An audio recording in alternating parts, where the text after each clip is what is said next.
जद कुत्ती रल जाए चोरां नाल साइयां दा फिर केड़ा हाल। एक पिंड दे चौधरी ने कुत्ती रखी ते कुत्ती दी करदा ही बड़ी रो ते बड़ियां ओदियां उस करनियां तरीफां। कुत्ती इतने जोगी आई कोई ना। उस दे बारे च एक नज़म है और ये नज़म जिहड़ी है तुसी सुनो। मैं गल कर रहा पिंड दे चौधरी दी कुत्ती दी।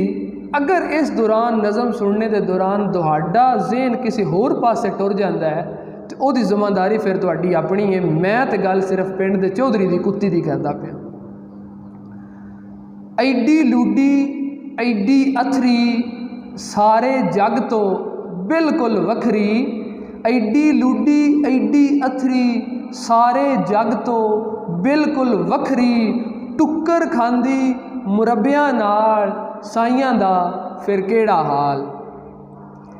जद कोई माड़ा घर वड़ आवे जद कोई माड़ा घर वड़ आवे नस्से भज्जे ते भौकी जावे माड़े नूं ते सिरों लैंदी।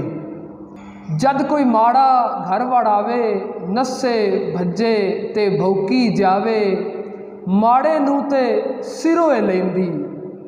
माड़े नूं ते सिरों लैंदी तगड़े दे जा पैरां बहिंदी। चट्टे पैर ते सट्टे राल चट्टे पैर ते सट्टे राल साइयां दा फिर केड़ा हाल। सारा दिन ए रौले पांदी सारा दिन ए रौले पांदी।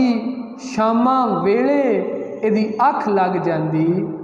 बूहे ते बद्धी राखी लई बूहे ते बद्धी राखी लई। जद डाके पै ते सुत्ती पई। सारा दिन ए रौले पांदी शामां वेले इहदी अख लग जांदी। बूहे ते बद्धी राखी लई जद डाके पै ते सुत्ती पई।